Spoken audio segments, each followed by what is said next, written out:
Welcome back. और जिस तरह से हमारे यहाँ बल्दियाती इलेक्शंस के हवाले से बारहा हम खबरें सुनते रहे कि जी अब बल्दियाती इलेक्शंस हो रहे हैं, अब होने जा रहे हैं, अब होने जा रहे हैं, लेकिन वो तात्तुल का शिकार हुआ है। पता चला है कि जी 15 जनवरी से बल्दियाती इलेक्शंस होने जा रहे हैं। और इसके हवाले से क्या इस वक्त खबरें हैं और इसके हवाले से किस सियासी जमात का पलड़ा भारी लग रहा है, एमक्यूएम के हवाले से भी लेटर ऑन बात करेंगे। हमारे साथ मौजूद हैं हमारे ब्यूरो चीफ कराची जिले हैदर साहब, उन्हें खुशामदीद कहते हैं। अस्सलाम वालेकुम।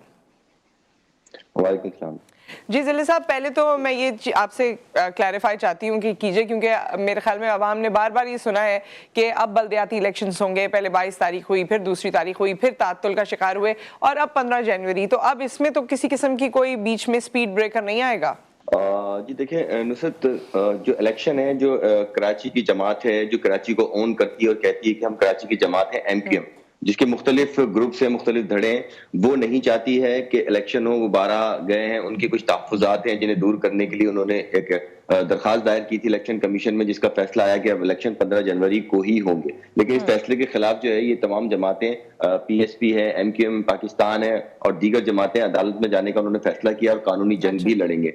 कल उनके इजलास भी हुए थे जिसमें फैसला किया गया था कि हर सूरत पे, हर प्लेटफॉर्म पे जो है वो इसकी मुखालफत की जाएगी और ये कोशिश की जाएगी कि जब तक दोबारा से मर्दमशुमारी नहीं होती है इलेक्शन को रोका जाए। बहरहाल अब देखना यह है, जबकि जमात इस्लामी जो है, जो कि होपफुल है कि इस इलेक्शन में अब उनकी बहुत नशिस्तें होंगी और वो क्लीन स्वीप करेंगे, तो वो ये चाहते हैं कि इलेक्शन अपने मुकर्रर वक्त यानी कि 15 जनवरी को ही हो।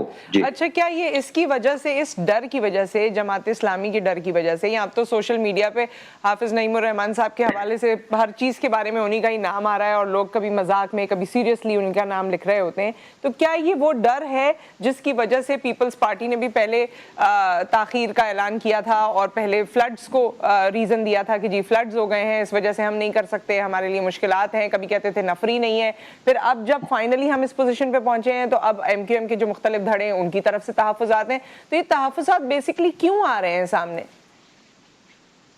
देखिए एमक्यूएम जो कि कराची की स्ट्रॉन्ग जमात समझी जाती थी किसी जमाने में, अब वो नहीं है।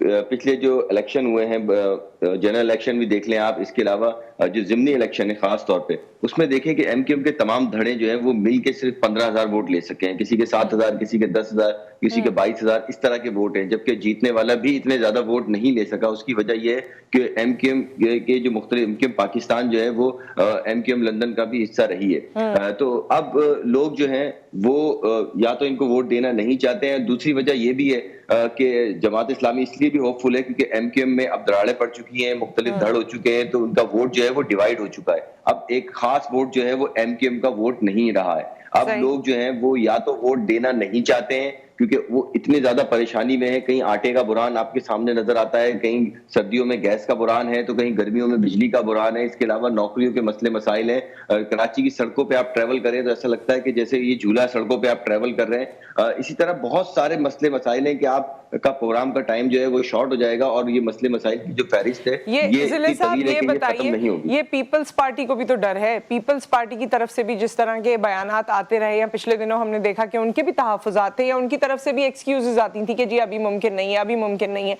तो डर तो वहां भी है कहीं। देखिए पीपल्स पार्टी का डर जो है वो इतना ज्यादा खौफनाक डर नहीं है। उसकी वजह यह कि कराची में पीपल्स पार्टी की इतनी सीटें कभी हुई ही नहीं है। मेयर हमेशा जो है वो एमक्यूएम का आया है या जमात इस्लामी का आया है। तो पीपल्स पार्टी तो इस हवाले से जो है वो रिमोट हाथ में लेके वो सारा गेम देख रही है और वो जिसका पलड़ा भारी होता है उसकी तरफ जाने की कोशिश करती है। लेकिन गुज़िश्ता जो जलसे हुए हैं, मीटिंग्स हुई हैं पार्टी की, पीपल्स पार्टी की, उसमें चेयरमैन बिलावल भुट्टो जरदारी ने ये बात जरूर कही है कि आइंदा मेयर जो है वो जियाला होगा और पीपल्स पार्टी से होगा। तो ये बात और उनका बयान जो है वो मद्देनजर भी रखना चाहिए कि वो इसलिए भी होपफुल है क्योंकि मुख्तलिफ जगहों पे जो है वो पीपल्स पार्टी ऑन कर रही है कि अब वो सीटें उनकी हैं। मलीर में इमरान खान को जिस तरह शिकस्त दी है, या लियारी में दोबारा से वो करते हैं, बोलते हैं कि अब दोबारा से लियारी जो है वो उनका गढ़ बन चुका है। जो लियारी की आवाम के तहफ़्फ़ुज़ात थे, उनको सहूलियात फराम नहीं की गई थी, वो उनको फराम कर दी गई हैं। और कई रहनुमा और लीडर जो हैं, आप फुटबॉल मैच में भी देख लें कि कई उनके रहनुमा पीपल्स पार्टी के जो है वो वहां पे कारकुनों के दरमियान और लियारी की आवाम के दरमियान बैठ के उन्होंने मैच देखा है। उसका मसला ही, उसके वजह ही यह थी कि आइंदा जो इलेक्शन है उसमें जो खला है, गैप है लियारी की आवाम में और पीपल्स पार्टी के कारकुनों में, जियालों में जो नाराज हैं, उनका ये गैप खत्म किया जा सके। तो बहरहाल एमक्यूएम के तमाम ग्रुप अगर मिल जाते हैं तो मैं समझता हूं कि फिर भी कुछ बेहतरी जरूर उनकी वोटर लिस्ट में आएगी, लेकिन वो हासिल नहीं कर सकेंगे जो उनका एतमाद भी प्रीवियस बैकग्राउंड रहा है। जी जी, एतमाद, क्योंकि जो वोटर का एतमाद है वो उसको बहुत ठेस पहुंची है। और ये भी बातें जिस तरह से हो रही हैं कि ये न्यू एमक्यूएम के पीछे वो कुव्वतें हैं जिन कुव्वतों ने पीटीआई को भी सपोर्ट किया था, और शायद उन्हीं कुव्वतों ने उस वक्त पीटीआई को क्योंकि उरूज देना था तो एमक्यूएम को उस वक्त डेंट दिया था। लेकिन अब ये हिस्ट्री इज रिपीटिंग इटसेल्फ, और अब जो है वो रुख दूसरा हो रहा है, और कुव्वतें जो है वो ये चाहती हैं, वही कुव्वतें ये चाहती हैं कि पीटीआई को पीछे धकेला जाए और नया एमक्यूएम का कयाम किया जाए। जी बिल्कुल, आप किसी हद तक ये बात कह सकती हैं, लेकिन क्योंकि आप देखें एस्टेब्लिशमेंट की तरफ से वाज़ेह तौर पे ये बयान आ चुका था और उन्होंने ये बात क्लियर कर दी थी कि अब जो एस्टेब्लिशमेंट है या जिन इदारों की लोग बात करते हैं ढके छुपे अंदाज में, वो किसी भी सूरत में अब सियासत का हिस्सा नहीं रहेंगे। तो ये बयान भी जो है इसको भी मद्देनजर रखा जाए कि अब एस्टेब्लिशमेंट किसी को भी, जो किसी जमाने में पीटीआई के ऊपर जिन्होंने शफकत का हाथ रखा था, एमक्यूएम पे शफकत का हाथ रखा था, जमात इस्लामी हो या कि पीपल्स पार्टी हो, तो उस पे जो हाथ रखे थे, अब वो हाथ जो है वो जो उनका शफकत का हाथ था वो अब नहीं रहा है। तो अब आपने खुद मुकाबला करना है। अब जो जिसने काम किया होगा, जो आवाम के दरमियान होगा, और आवाम जिसे वोटर जिसे ये समझते होंगे कि इसके जीतने से, इसकी जीत से जो है उनके मसले मसाइल जो है वो हल हो जाएंगे और ये लीडर जो है वो उनके अपने घर का लीडर होगा, तो यकीनन उसको वोट मिलेगा। लेकिन मैं एक बात आपको फिर बता दूं आपके प्रोग्राम केस से जी, कि वोटर लिस्ट जो है वो वोट डालने कब निकलेगा, 30% से 40% तक भी तनासुब जो है वोटिंग का नहीं होगा। अवाम बेजार है, अवाम बदजन है सियासतदानों से, और वो इन सियासतदानों को वोट देना नहीं चाहते। और बल्दियाती इलेक्शंस का तो मकसद ही यही होता है कि आम आदमी को तहफ़्फ़ुज़ मिलेगा और जो उसके बेसिक प्रॉब्लम्स हैं उसको एड्रेस किया जाएगा। तो यहाँ आम आदमी का मसला फिर हल कैसे होगा जिले साहब?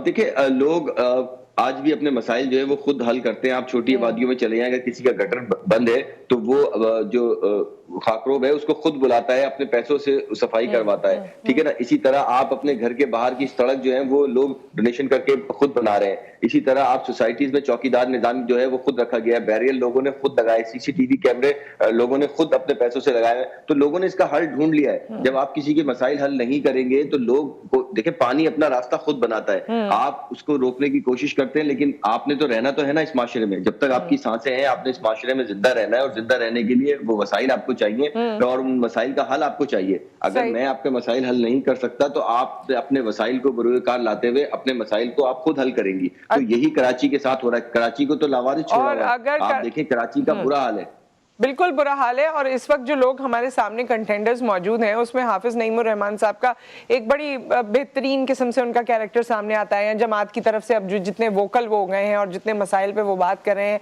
और जिस तरह उनकी प्रेजेंस हर जगह नजर आती है, उनको अगर मैंडेट मिलता है तो आप समझते हैं कि कुछ बेहतरी की उम्मीद है? देखिए, जमात इस्लामी का जहां तक ताल्लुक है, जमात इस्लामी का जो प्रीवियस रिकॉर्ड है, जब इनका मेयर अफगानी थे, उस जमाने में जो लोग हैं उन्होंने काफी काम देखा है इलाकों में, सड़कों की बेहतरी देखी है, लोगों की नौकरियां हैं। नेमतुल्लाह खान साहब के दौर में जी, नेमतुल्लाह जी उनका भी दौर जो है वो बड़ा अच्छा गुजरा है। तो इसीलिए हाफिज नईम जो है वो पूरी उम्मीद है कि फौरी तौर पे इलेक्शन कराया जाए, क्योंकि ये ऐसा मौका है जब लोग एमक्यूएम को वोट देना नहीं चाहते, एमक्यूएम से बदजन है, पीटीआई का इतना स्टेक नहीं है कराची में। तो इस हवाले से हाफिज नईम और जो जमात इस्लामी है उनकी राहें जो है वो हमवार है, उनका मुस्तकबिल रोशन नजर आता है। इसीलिए जो है वो बार बार अपनी प्रेस कॉन्फ्रेंस में और दीगर जब विजिट करते हैं, दौरे करते हैं जगहों के, तो वो यही कहते हैं कि फौरी तौर पर इलेक्शन कराए जाए। और उनके जो कैंडिडेट्स हैं वो भी ऐसे हैं जो कि अवाम के दरमियान रहते हैं। ये क्योंकि देखिए, बल्दियाती इलेक्शन की जहां तक बात है ना, जनरल इलेक्शन में और बल्दियाती इलेक्शन में जमीन और आसमान का फर्क होता है। जनरल असेंबली में आपको जो है आपका मुंतखब नुमाइंदा में मुलाकात नहीं होती है, नहीं मिलता है वो, लेकिन जो बल्दियाती होता है वो आपके महल्ले का, आपकी गली का, आपके घर का बंदा होता है। वो आपके मसाइल को बहुत अच्छी तरह समझ सकता है बनिस्बत उसके जो कि जनरल इलेक्शन में कामयाब होकर असेंबली में आपकी फाइट कर रहा है। जिले साहब, तो ये ओवरऑल इस वक्त आपको पलड़ा किस पार्टी का भारी लग रहा है? जिसमें जिस तरह आपकी गुफ्तगू रही है, इसमें ऐसा लगता है कि जमात इस्लामी का पलड़ा भारी है, या आपको लगता है कि जिन लोगों के बारे में आपने जिक्र किया जिनके हाथ में रिमोट कंट्रोल है और यूजुअली होता है पाकिस्तान पीपल्स पार्टी, उनका भी पलड़ा भारी है? देखिए नुसरत, सिर्फ आप दो जमातों की बात नहीं करें, जमात इस्लामी की या एमकेएम की। देखिए इसमें पीटीआई भी है, पीटीआई की भी मैं जो पीपल्स सीटें पार्टी की हैं भी यहाँ बात पे कर रही कौमी हूँ। असेंबली में। रिमोट कंट्रोल आपने कहा था जी ना, जी। पीपल्स पार्टी के पास है जी। नहीं, रिमोट कंट्रोल मैंने कहा था वो इस वक्त जो है पीपल्स पार्टी इसलिए ज्यादा फोर्स नहीं कर रही है क्योंकि देखिए पीपल्स पार्टी की अगर आप बात करेंगे तो वो मलीर की हद तक आप उनको सीट दे सकते हैं, या लियारी या बल्दिया की एक या दो सीट्स यूसीज ऐसी हैं जहाँ पे पीपल्स पार्टी जो है वो स्वीप करेगी। लेकिन अगर ओवरऑल आप सेंट्रल की बात करते तो वहां पे जमात इस्लामी जो है उसका पलड़ा भारी है, और जमात इस्लामी के वहां जो ठीक। लोग हैं वो काम भी कर रहे हैं, आवाम के दिलों में है। इसी तरह लांडी कुरंगी की अगर बात करेंगे या फिर फेडरल भी एरिया की, तो वहां पे एमकेएम जो है वो एक अच्छे कैंडिडेट के सामने जो है वो मैदान ठीक में है। उतरी है। तो पीटीआई का जो है वो गुलशन इकबाल आप देख लें, डिफेंस कलेक्टर और पोश एरिया देख लें, या जहाँ पे एजुकेटेड फैमिलीज, एजुकेटेड आवाम जो रहती है, वहां पे पीटीआई जो है वो सीटें ऑन करती है और कहती है कि वहां पे उनका पलड़ा जो है वो भारी है। तो मेरा मेरा अपना तजिया, मेरी अपनी जाती राय ये है कि किसी एक पार्टी को जो है वो यहाँ से नुमाइंदगी कराची से नहीं मिलेगी, बल्कि ये एक मिक्स, एक प्लेट की तरह जो है वो आपके सामने बल्दियाती इलेक्शन का रिजल्ट जिसमें जो है वो शायद सामने आएगा। जमात इस्लामी और नेक्स्ट पीटीआई का भी चांस लग रहा है। और पीटीआई के हवाले से ये भी सुनने में आ रहा है कि इमरान खान साहब बजाते खुद यहाँ आकर कैंपेन करेंगे या बजाते खुद यहाँ आकर कुछ इवेंट करेंगे। जी देखिए, पीटीआई की जहां तक बात है, पीटीआई में भी काफी धड़े बन चुके हैं, लोगों में इख्तलाफात जो है वो सामने आ रहे हैं, खासतौर पे कराची की क़यादत की सूरत में। इसीलिए आप देख सकते हैं कि अगर आप माजी में नजर डालें तो इमरान खान जब साहब 13 सीटों से इंतखाब लड़े थे तो कराची से उन्होंने 2 सीटों से इंतखाब लड़ा था, और खुद कराची आए थे, और कराची में लोगों से उन्होंने खासतौर पर साथियों से, अपने नाराज का जो रहनुमा थे उनसे खुद मुलाकातें की थी। तो इस हवाले से भी आप समझ सकती हैं कि क्योंकि इमरान खान जब तक खुद यहाँ पे कराची में नहीं आएंगे, नहीं बैठेंगे, तो कराची से बल्दियाती इलेक्शन में पीटीआई को जीतना जो है वो एक टफ टाइम होगा। दीगर जमातें जो है वो पीटीआई को टफ टाइम देगी, क्योंकि पीटीआई एक तरफ है और दीगर जमातें जो है वो इत्तेहाद करके उसका मुकाबला कर रही हैं, तो इसलिए इमरान खान को यहाँ पे बैठना बहुत जरूरी होगा। सही। So with that, thank you so much for your time जिले साहब and for all the information. ख़वातीनो हज़रात, यहाँ पर एक ब्रेक आ गया है, और ब्रेक के बाद जब हम वापस आएंगे तो हम कोरोना वायरस का जो एक नया वेरिएंट आ गया है जिसने मुतासर किया है इंडिया और चाइना को, और क्या ये पाकिस्तान को भी मुतासर करने वाला है या कर चुका है, इसके हवाले से हम जानेंगे आफ्टर दिस ब्रेक।